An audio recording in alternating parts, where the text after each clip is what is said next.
Clearwater, Florida, and the BUSA and Mr. Weekly visited the Florida Coast Sangat. But so she added up the 6 months and the 2 months and the 2 weeks and the 1 days and so on, and the tour he took in Africa, and they were with him for the 18 days he toured. It totals to about 3 years that they have spent in the presence of the Master. You see, what a great gift. And that's why he has so much to share with us and to give us. And so, we won't rob you of any more of these treasures that you're going to be hearing. I want to turn you over to our very good friend and our brother, Sam BUSA.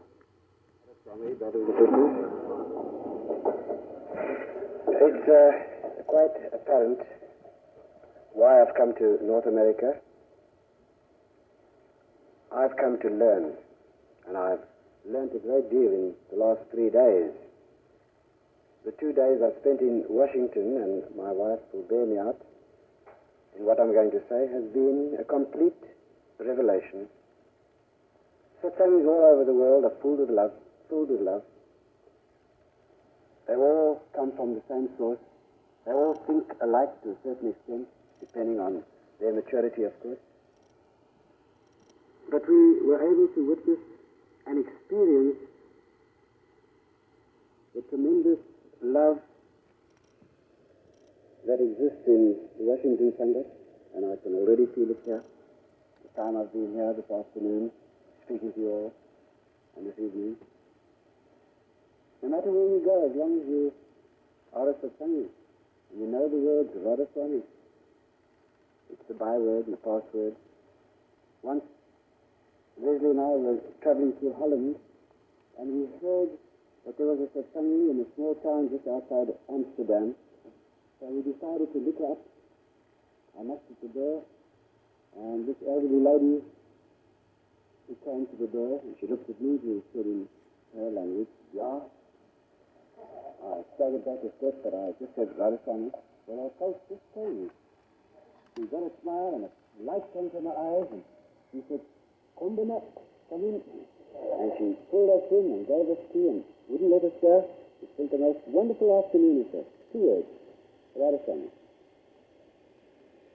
And the same in India. Our many experiences that we've had throughout India. Once we were right up in the heart of the industrial area of India, near Calcutta, where they manufacture the locomotives and the motor cars, the steelworks. And we were with the Master, and he gave a gentleman the favour of looking after us. This man was such a good favour. He took us all over this town, showed us all the sights. He could speak English, but his main concern was to show us his home. He was so proud to have fellow Satsangis with him. I'll never forget this as long as I live. He took us to his humble home, opened the door with great love, and said, "This is my home, you are welcome." It was a room not more than 10 feet square, 12 feet square. There were 4 beds in that room. There were pegs along the wall to hang up the clothes of his family, 4 of them living in that one room. They had to go onto the back veranda to cook their food in the open. If it rained, they had to try and cook in the room. But they were Satsangis, and they were full of love, and they were very thankful for everything they had. I said to him, "Brother, may I at least put the petrol into your car? The gas, I think you call it gas." And he wouldn't allow me to do this. He said, "It is." He was quite annoyed, actually. He said, "You want to rob me of my favor?" He said, "I'm doing this for my Master." You understand what favor is. It's a very important word in Sant Mat, to serve. Even in Bombay, on the many occasions that we have visited Bombay and spent delightful times with the Satsangis there, to see the favor, the way these people serve you for their Master. We had to travel big distances, long distances, to get to Satsang every day. We stayed at a place called the Taj Mahal Hotel, and this is some 15 miles away from where the Master, Bandra, where the Master has his Satsang. We were taken in the morning to Satsang, to darshan. We were brought back for lunch. After lunch, we were taken to satsang. We were brought back again, 60 miles a day. And to offer them money, well, this was really an insult. And these people are poor, not like we, lucky people who have our pockets full and our tummies full, and the master.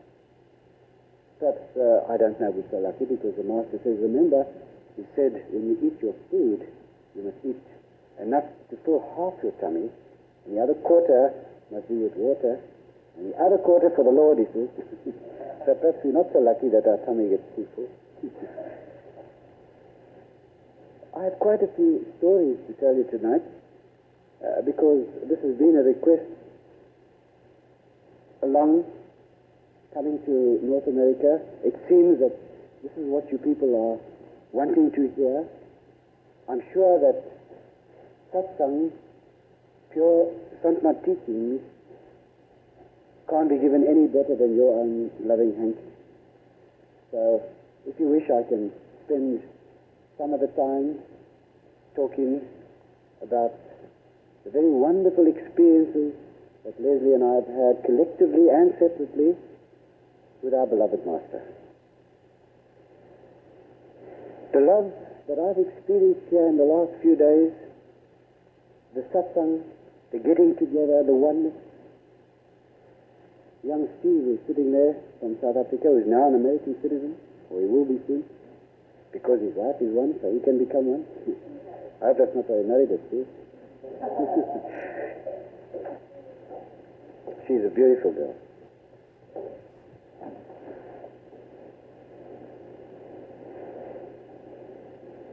The stories that I'm going to tell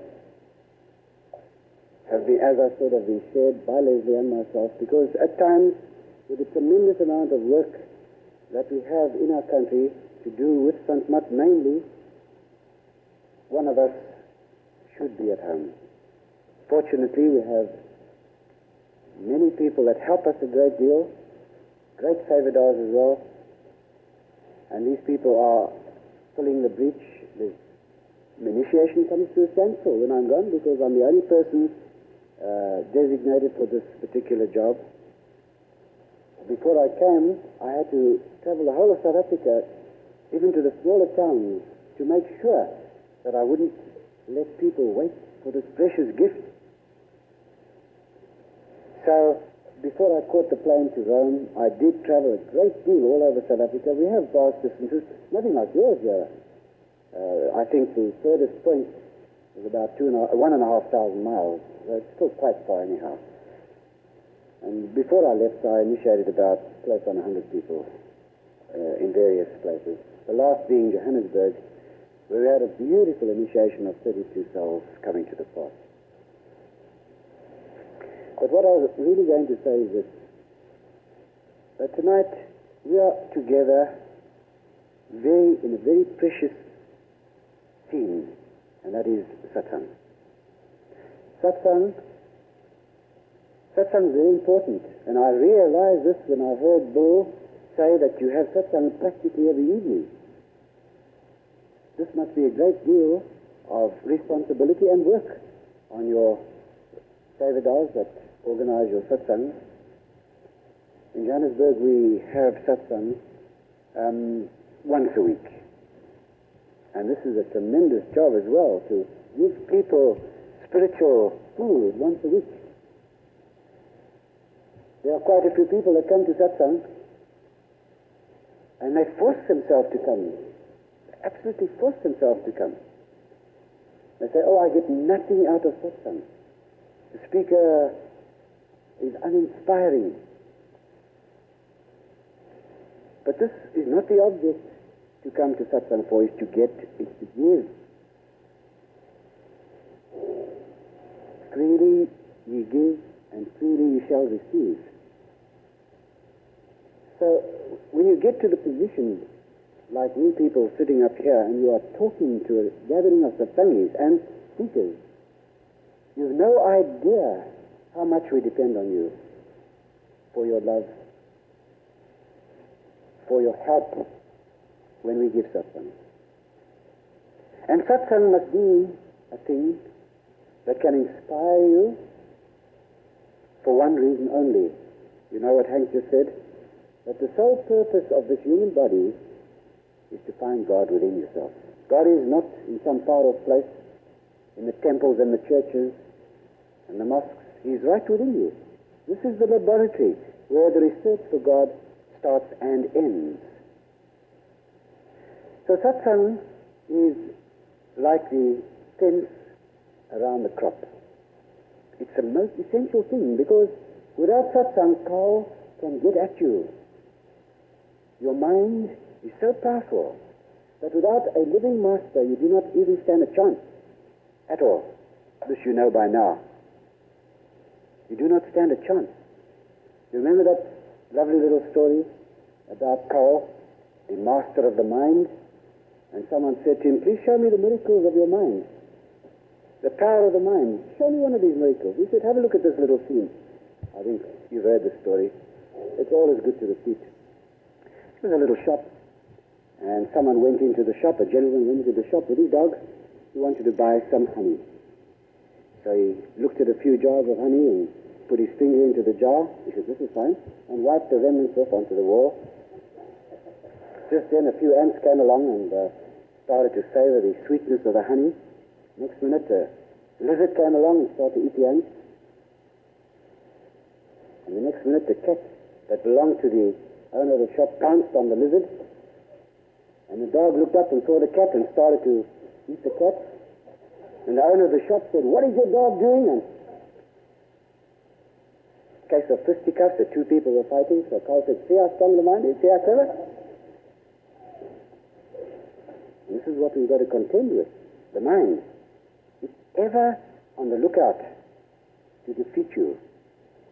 Now, satsang keeps a fence around the crop so the cow can't get at you. I don't know if Hank has noticed this, but I've particularly noticed this in our country. That those who do not attend satsang, sooner or later they will stop meditating, sooner or later they will start deviating, and in no time they will go off the path. Very good example. There was a gentleman, Satsangi in South Africa. He came regularly to satsang. Suddenly he stopped away, stayed away. I found out afterwards what had happened. The fence was down.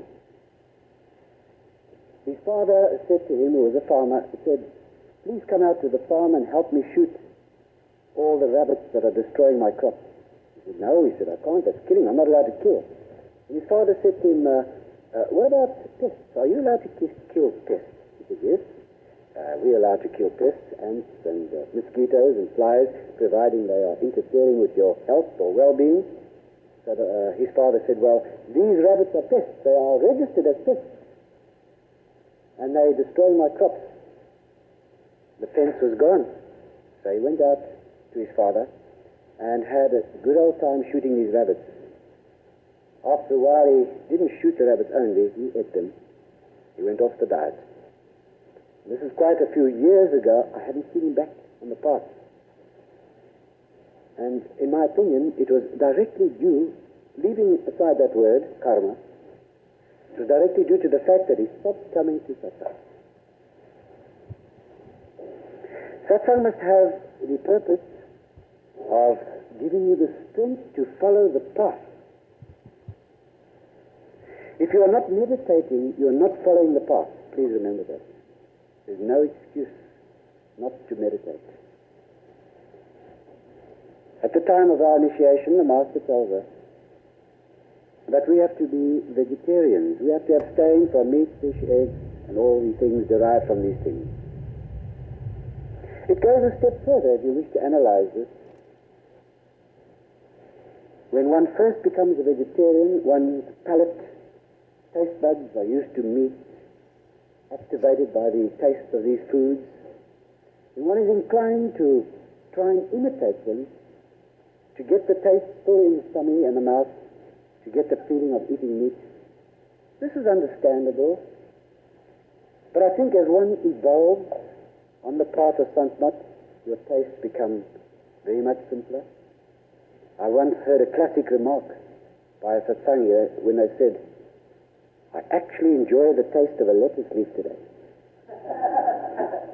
Now you're becoming a satsangi when your tastes are becoming very simple. You see, food has a tremendous amount to do also with the growth, the spiritual growth, because it all comes under the heading of the third vow that we take, and that is moral rectitude. It has many facets, many facets. We don't take alcohol, we keep away from drugs, but this moral aspect is very, very important because it is to do not only with your actions, but also your mind. How often I've seen so-called holy men with that holier-than-thou expression and way, but their mind completely dominated with wicked thoughts. You know that story of the Mushid in the Muslim temple, talking, giving off a sermon, and a little boy sitting in the audience put up his hand and he said, Mushid, I know what you're thinking about. He said, you're thinking about how quickly you can get out of the temple to sell your horses at a profit.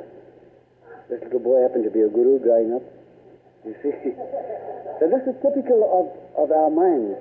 And in Sant Mat, the most important part is to purify your mind.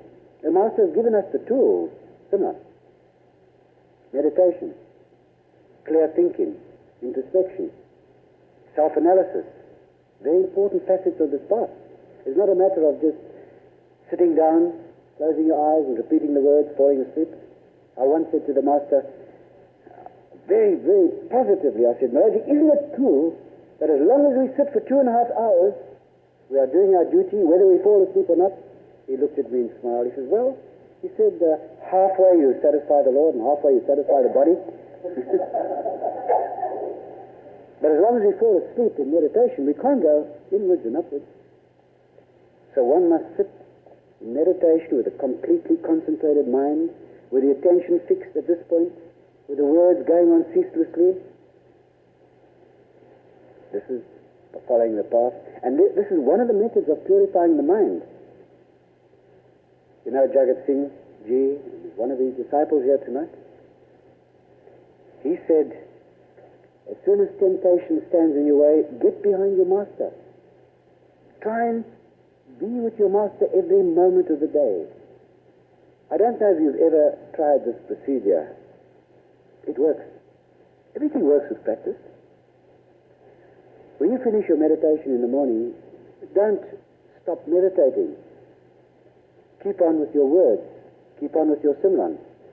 Because it's very important to try and groove the Simran into the mind. I explained this to Michael today, and he was quite impressed with these few words. I said to him, you must get the Simran going on in your mind as if you have a melody there. You know, sometimes when you hear a tune playing, and you just can't get this tune out of your head. It goes on and on and on. Music in your mind. You've created that music in your mind. Create the music of Simran, and when you are aware of the words going on in your mind, just tune into it and go with it. My daughter's mother-in-law, who is a Satsangi living in Kent, England, she was telling us something very lovely. She used to be a traveller, and driving all around England, I would think, is even more trying than driving around your big cities here, because the traffic isn't as mobile and disciplined as it is in this country, I think. And she said one day she was traveling for quite a few hours, and she did such intensive Simran, even driving a car, that she had a partial withdrawal. But at no stage did she lose control of that car, but she lost time. Time disappeared. And 2 or 3 hours went by, and she came to her destination. She had no recollection at all of starting the journey, but only of ending the journey. So there's no danger then of doing Simran intensively while providing you don't close your eyes. Then we have a satsangi in one of our capital cities, like your Washington, where all the government officials live and so on.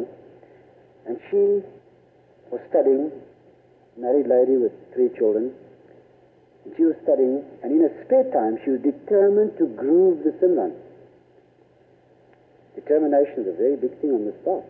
Effort, determination, desire to improve on the path, these are all attributes. And she did so much Simran, she was telling us, that it was completely grooved in her mind, and even to study, she couldn't coordinate her thoughts into study because the words were going on in the mind so much. But she said the peace and the happiness and the bliss that she got without meditation, this is the reward just with Simran. And if you pick up any of the Santmat books, you will see there, do your Simran. Do your Simran. You see, when Hank gives the initiation, take particular note tomorrow when he comes to a certain part in the initiation notes. And the Master says, unless you have completed your course of Simran, never will you ever hear the Shabad. Now, the key word is course. If you go to university, you start your course if you want to be a doctor or an attorney or whatever it is. You start the course, and 5 years later or 6 years later, depending on the length of the course, you have completed your course. You now get your degree and you're a doctor. The same thing is with Simran. It is a course. There is a beginning and there is an end to Simran. And a great deal of this depends upon you when you complete your Simran. You know, there's an old saying in yoga that you have been given so many breaths. When you've completed these breaths, then your time is up, you're going to die. That is why the yogis practice pranayam. Pranayam is the science of breath. They learn to breathe very, very slowly. And they slow down the pulse, they slow down the heart. And they believe that this will give them long life, which it does. But they forget one thing, that long life was already destined. But you see, it's a course. You've got to complete this course. So you've given so many breaths. You have been given so many mouthfuls of food to have in your lifetime. So if you eat up your food very quickly, you're shortening your life. Because you get ill. You get some disease, also karma. But now this question of course. Let's assume that you have to repeat those words so many times before you hear the Shabad. Let's assume this. It's nice to assume sometimes in Santmat. It gives us hope, it gives us courage, gives us effort. I'm all for creating these little positions to give us more effort, more desire, more love. So let's assume then that each one of us, at the time of our initiation, we have been given a certain amount of words to repeat before hearing the Shabad. Let's say mine is 10 million times. So I've got to repeat the words 10 million times. So the quicker I repeat them, the more concentration, the more I groove this, the quicker I'm going to complete my course of Simran. The quicker I'm going to open up the 10th door. The quicker I'm going to hear the Master's beloved voice and see his radiant form. If we look at it this way, it is heartening. It means there is an end. It's not an endless path. I once said to the Master, Maharaji, and I shook my head and I did this. I said, this is a hard, long path. He said, my boy, he said, it's more long than hard. Those were his words, more long than hard. About satsang, I want to tell you a true story. The importance of satsang. In Delhi, Leslie and I and quite a few others in this room know a young lady. Her father is the man that we meet at Delhi, and he has a photographic shop. He's instrumental in making us welcome to Delhi and sending us on our way to the Dera. His daughter is a naughty little girl. She's a satsangi, and she's so high. I remember she told us that when she was a baby, her name is her sister's Uma. The great master took her on his knees and he patted her on the shoulder and he said, your name is Gur Pyari. You know what Gur Pyari means? the Guru's beloved. Pyari is love, Guru is Guru, and her name has stuck since then, Gur Pyari. Incidentally, Dr. Johnson's wife's name was Gur Pyari as well. Gur Pyari attended satsang only by force. She used to sit at satsang and her mind used to wander. She's quite a socialite today, and thinking how to entertain this one and what to do for this one and where she was going for autumn, fall, and so on. Never bothered much with what the master had to say at satsang. And at the birth of one of her children, she became very ill. Her life was hanging on a thread, and she had a vision. In this vision, she saw the wheel of 84. It was in the form of a tremendous wheel going round and round. And she saw people hanging onto this wheel and going up and screaming and letting go and falling into the chasm of rebirth in terrible agony and suffering. And then a voice spoke to her, and it was her master's voice. And he said to Guru Pyari, the fact that you have attended satsang, the fact that you have attended satsang and not even listened, but because you have been in the presence of the master, you are continuing with your life and you will be saved from another birth. This is satsang. And don't think because the master's physical body is not here. The classical saying of the master, he said to someone, don't think that I'm not there because I'm not there. So he's very much with us tonight. And don't be disheartened on this path of Santmata. Don't think that the darkness is forever. If there is darkness, I'm talking to those who have seen darkness talk, like myself. There is light from here upwards, pure light. And that we are always here. We are all beggars on the path of Santmata. And one must learn to be a beggar. This is very, very important. Learn to be a beggar. If a beggar comes to your door and taps once or twice and goes away, you'll get nothing. But if a beggar comes to your door and knocks and knocks and knocks and knocks, even if it's just to get rid of him, you'll give him a few coins. Is it not true? So keep knocking.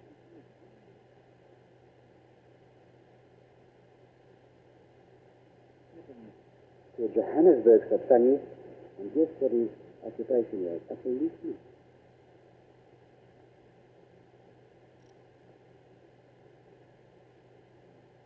The airport, Washington, and also at Tampa. Now, this enormous plane called the Concorde. You heard of the Concorde? You seen the Concorde? Quite a plane. It's far more beautiful than the jumbos. It looks like an enormous bird with a beak flying through the sky. Now, in Johannesburg, we have a unique climate there and a unique atmosphere. We are 6,000 feet above sea level, and certain disturbances in the atmosphere take place constantly, and it's a very dangerous place for planes. And all these world authorities that manufacture planes, before they get to clear, they usually test these planes above Johannesburg's atmosphere. The jumbo planes, before they were commissioned to fly public, and the Concorde was there for a month to be tested above Johannesburg's atmosphere. Now, this man's job every night was to walk around this Concorde with a machine gun and protect this plane. So he phoned Leslie up one day, and he said to Leslie, "Is satsang?" And he said to Leslie, "What must I do?" He said, "How can I do my Simran and carry a gun in my machine gun?" So Leslie said to him, "That's more the reason you need to do your Simran." Anyhow, one night, he was on duty right through the night. And in the early hours of the morning, very tired, without a thought of meditation in his mind, because he had been working 8 to 9 hours, he got home and he thought about meditation. He just thought about it. He gave it a passing thought. Then he lay down in bed, and as he lay down, immediately his body started to vibrate, and he started to withdraw, and had an experience. He had the most beautiful experience because he phoned me to ask me what I thought about it. You see, we're not supposed to talk about our experiences of meditation, but the Master has given this particular man permission to talk about this. He said to me, I'm going to tell you a story, Sam. And he said, the master came one morning, and it was that morning, to his lovers with a bag full of jewels. But he came late. He came so late that most of his lovers had already got up and gone to work or about their daily duties. And the master looked around him to see all his lovers, and they were gone. Only one or two sitting there in devotion. And he had the heavy bag of jewels in his arms. And he said, I'm not taking this heavy bag of jewels back to Satsang. So he took them and he threw them in the air for the few lovers that were there. He said, by chance, I was sitting by. Very disobedient, naughty disciple. And he said, as one of these jewels fell, I caught it. And he said, you know what happened? He said, as the jewel fell into my hand, he said, my body was tormented. I had a searing, burning pain going right through my body. My body was racked with pain, but I hung on to that jewel with all my might. And he said, as I hung on to it,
what a lovely story.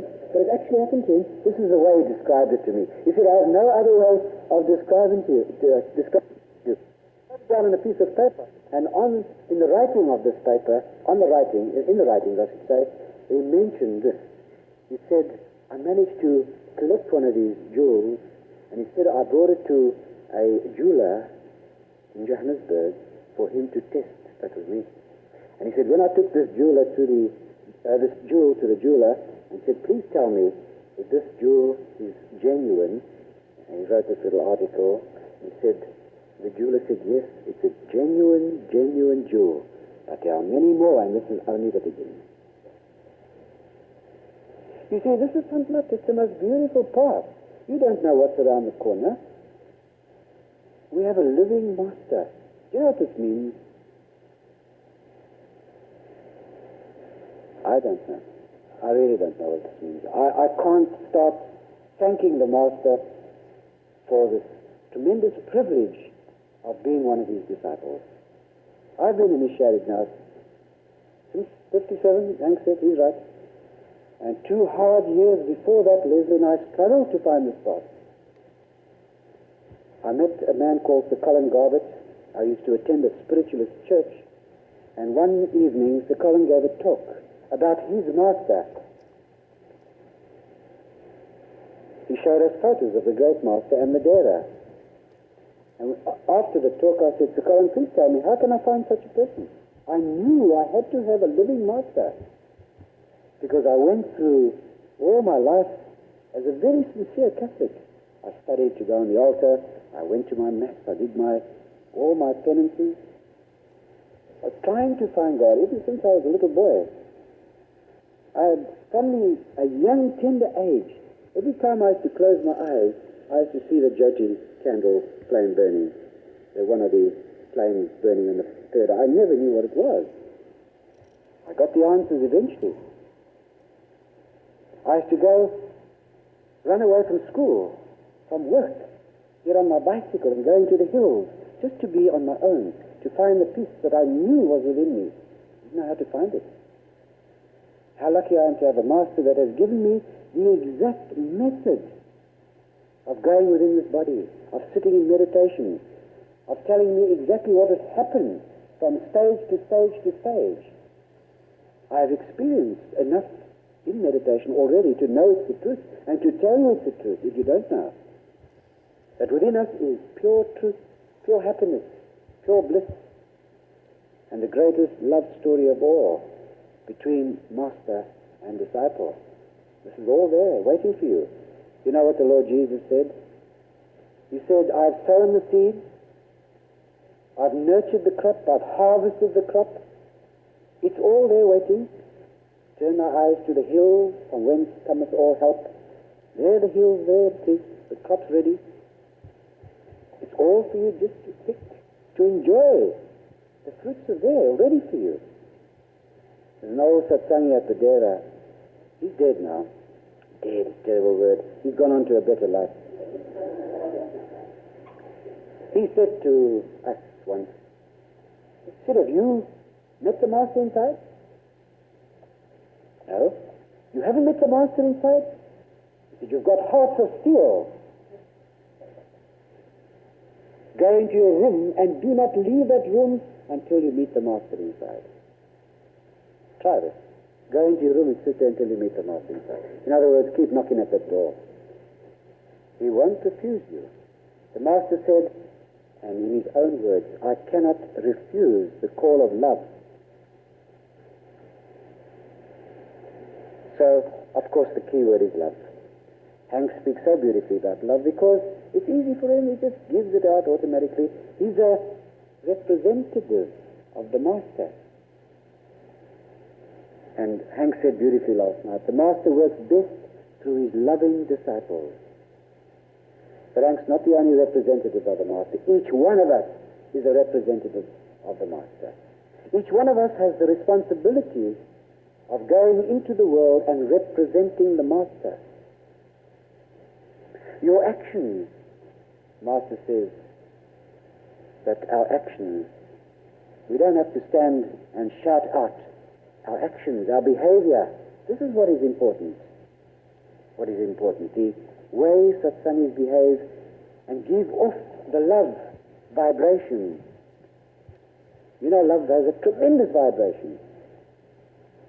Even when you are in love with your sweetheart physically, your girlfriend or your boyfriend, you're always thinking about them. You pass a shop, you look into the shop window, what can I buy for her? What can I buy for him? How can I please him? How can I please her? The ordinary love play between man and woman. So beautiful. What then of the love play that exists between Guru and Chila, master and disciple? When I was in last night, I told the story of Mirabai. You've all heard of Mirabai, the great lover. She became a master in her own right. She was a great lover. She wrote all these most beautiful love songs to her master. Her name lives on in India today as it did from the beginning of her time. Her master was Ravidas the cobbler. She gave up a kingdom. She left the throne just to be with her master. Have you ever heard Master Charan Singh Ji talk about his master? The very rare moments when you can entice our master to talk about his master, he changes completely. Something happens to him. His voice changes, his eyes changes. His vibration changes, if that is possible with the master. But it does.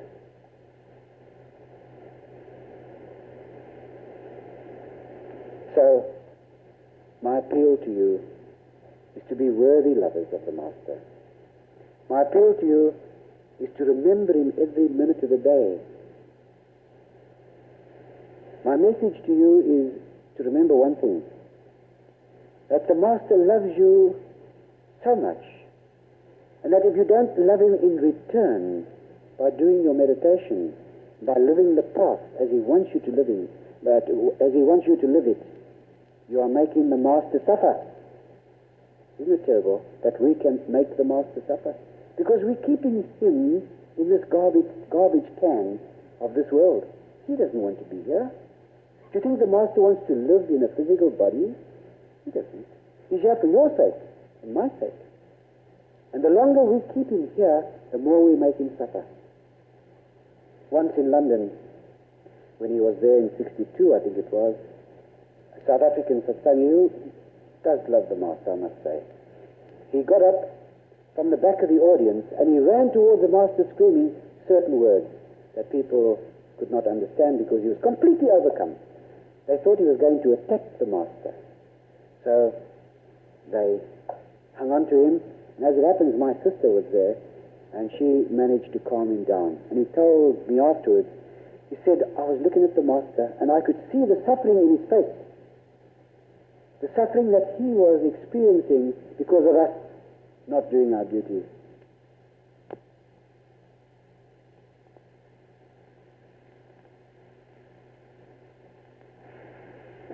He said, I couldn't stand it. I couldn't stand it. He said, I ran screaming towards the Master to tell him to go and leave us.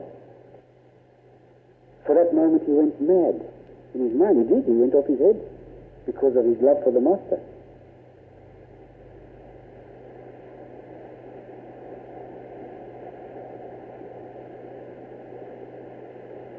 So how lucky we are. How lucky that I can come here to America. I have to pinch myself to believe that I'm with you. It's quite an experience.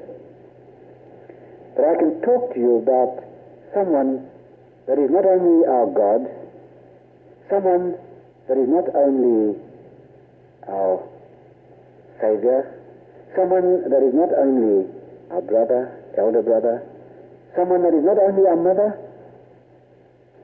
and our father, whichever way you want to look at him, he is that. I think it was an American gentleman that said to the Master, Maharaji, who are you? Yes, you do get the cheek from Americans as well as South Africans.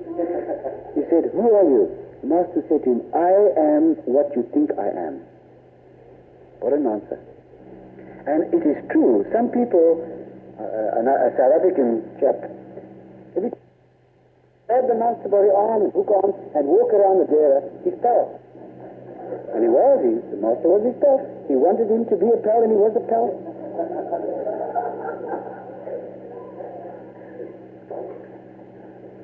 But he really wants you to be a lover. He wants you to start this game of love because the Master is a jealous lover, and he's determined to woo you for himself. Because until your love is so strong, you cannot leave the pull of the senses and the mind. It is only love, and love alone, that will take you to the court of the Lord. That's all. And in order to get this love, you can play the game of love. You can do your meditation and your simran and play the game of love. Imagine that you are in love with the Master. Tell yourself 1,000 times a day, I'm in love with you.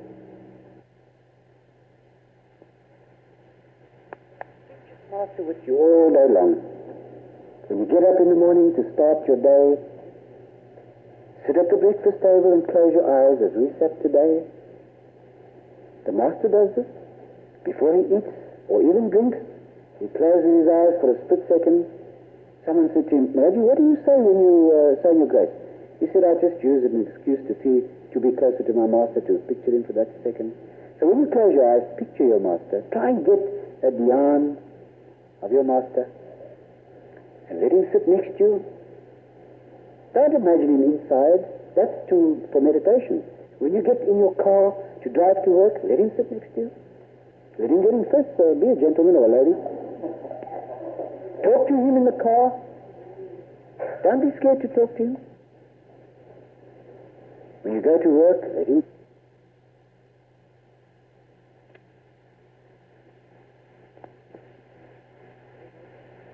Go to work. Let him go into the lift first. If you have a lift. Elevator, I think you call it. Be with him all day long. You know what will happen? I know because I've experienced this. That if you do this visualization all day long, don't forget your simran, you will actually see him next to you. You will actually be aware of that form next to you. You'll feel as if you can touch him and walk hand in hand with him. And do it. Take his hand and walk with him.